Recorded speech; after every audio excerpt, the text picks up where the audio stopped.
Hi, Dreamer. Back in the 90s and the early 2000s, it was a common practice for university students to travel abroad, Europe, America, and sometimes Asia, to work, get some money to support their education. And majority of them will also come and chill with the money.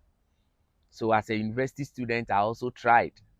The very first time I got refused. I tried the second time, I was also refused. And this was when you have to go to the embassy very early, sometimes 2 a.m., 3 a.m., 4 a.m. You are late because there will be a long queue. You meet hundreds of people, and the embassy doesn't start operating until 8 a.m.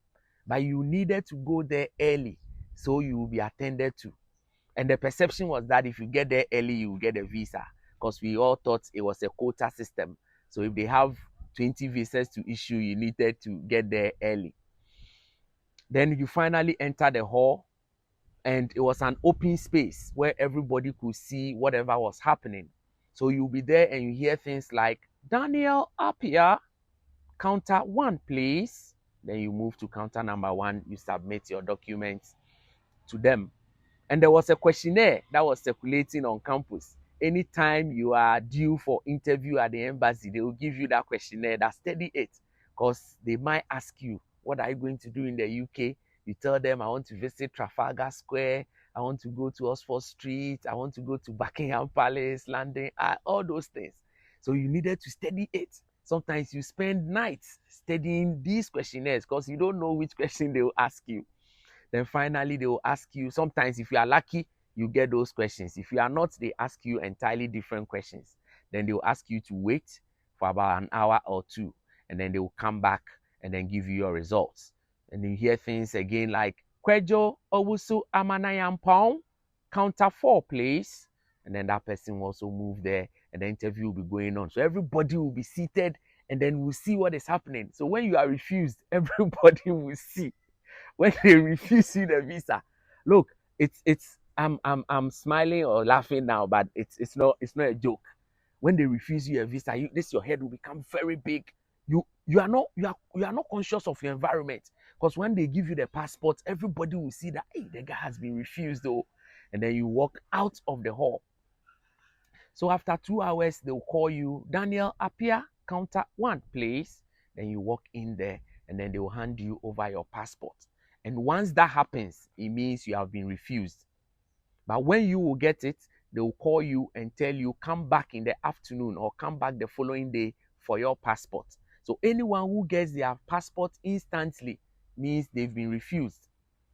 So I remember I went first time, second time, third time, I was refused visa to enter the United Kingdom. I got home, my mom asked me, and then she broke up in tears. It was a very sad moment because she was also expectant. She was hoping that I also get a visa to also support my education at the time. Fast forward, when I finished university, having gone through the 4 years, I tried US, I didn't get. I tried UK, I didn't get.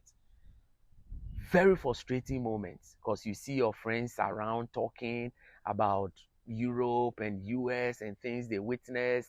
They come back with dresses and Timberlands and chains and watches and things like that, and you don't have. That can be very frustrating moment. So I finished university, finished my national service, and then I finally got a job with a multinational. So after that, I got opportunity to travel. I submitted my passport, and surprisingly, they refused me again. So I remember my MD at the time, very radical MD, wrote to them, told them, look, this smart young man is embarking on a project in Ghana building a power plant, and he's going to work with Mott MacDonald in Scotland, Glasgow to be specific. And you are refusing him a visa. If you don't issue him the visa, we are also going to cancel the contract we have with Mott MacDonald. So the interesting thing is, I was at work when I got a call to come to the embassy for my visa. And I said, yes, this is my time. So I rushed. I took my passport there, and finally they gave me the visa to travel to the United Kingdom. And I was so excited all over the place, telling all my friends, You should see the joy and excitement. So I finally embarked on this trip, and then I returned. I came back, and then it was series of traveling. Series. Because I was running this project and I needed to have meetings in Scotland and things like that. After about 3 years, I changed jobs, and then I got a different multinational company to work with. And my travel time increased to 60%. So I was traveling to Canada, the US, the Middle East, South Africa, Angola, Nigeria, Ethiopia, Algeria, Dubai, wherever. My travel time increased. And I see this as part of life. During university days, it wasn't my time. I did everything possible, went in with genuine documents. I still didn't get a visa. But when I finally finished work, when it was my time, I started traveling all over. And these days, when I even see any travel assignment, I don't even want to go because I'm tired. And this is how life treats us. Sometimes you'll be looking for something and you are not getting it. Don't be upset. It might not be your time. Your time has not come. It is not your time to also enjoy. So be in queue. Keep working hard. I didn't give up.